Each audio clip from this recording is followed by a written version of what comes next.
Thank you very much, Chairperson Mirna Yao, yung ating namumuno sa Konseho ng Kababaihan sa Pilipinas. Mrs. Leonardo Camacho, ang moving spirit ng Balikatan.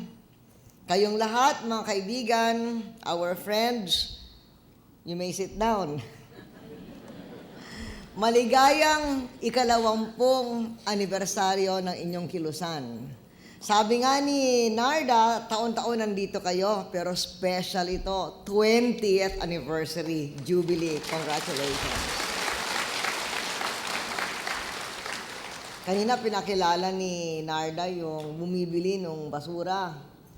At talagang kilala kayo sa inyong ginagawang pangunguna sa pagbubukod ng basura or garbage segregation para mabili.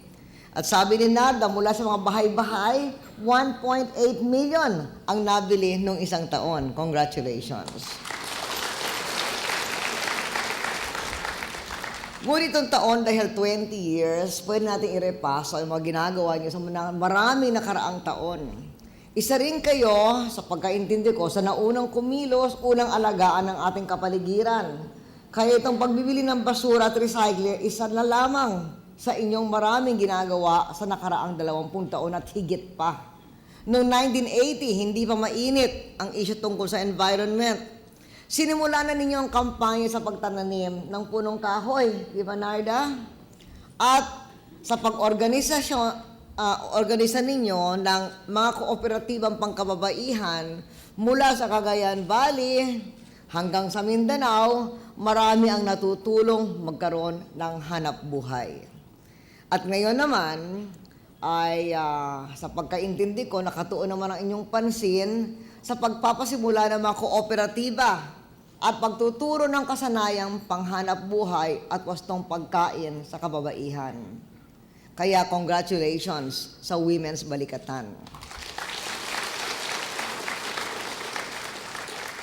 At mula nung kayo ay nagsimula ng inyong kilusan 20 years ago, marami na ang nagbago magmula noon sa kababaihan dito sa Pilipinas. We are proud of the gains in gender equality in the Philippines. Ito ay isa sa pinakamahalagang tagumpay natin sa ilalim ng United Nations Millennium Development Goals.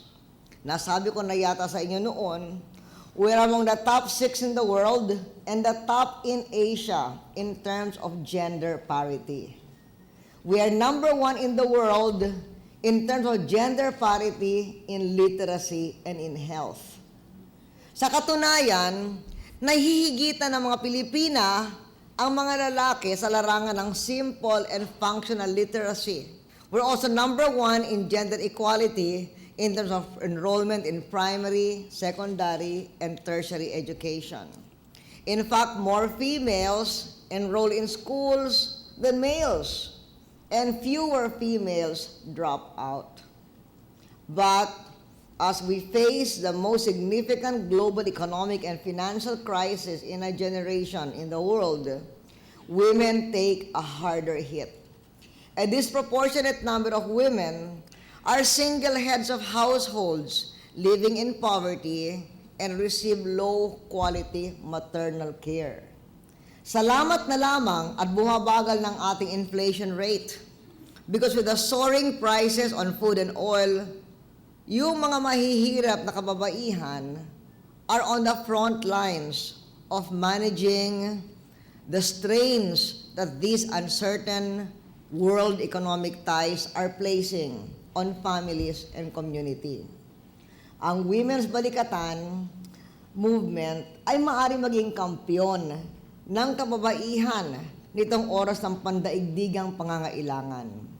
Higit kailanman, ngayong kailangan marinig ang boses ng kababaihan upang ipagtanggol ang mga karapatan at mga oportunidad ng mga babae na yun naman ay ipinapakita ng Women's Balikatan Movement.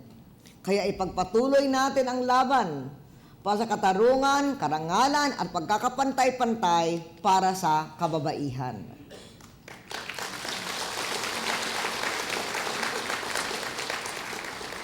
Siguruhin natin na ang bigat na dala ng sumisikip na pandaigdigang ekonomiya ay hindi magdudulot ng karagdagang pagdurusa sa mga kababaihan. Malaki na ang natulong ng inyong movement sa kababaihan. At malaki rin ang naitulong ninyo, gaya ng sabi ni Narda, sa mga programa ng ating administrasyon. Ang tinatawag nating 3 E's: ekonomiya, edukasyon, at environment.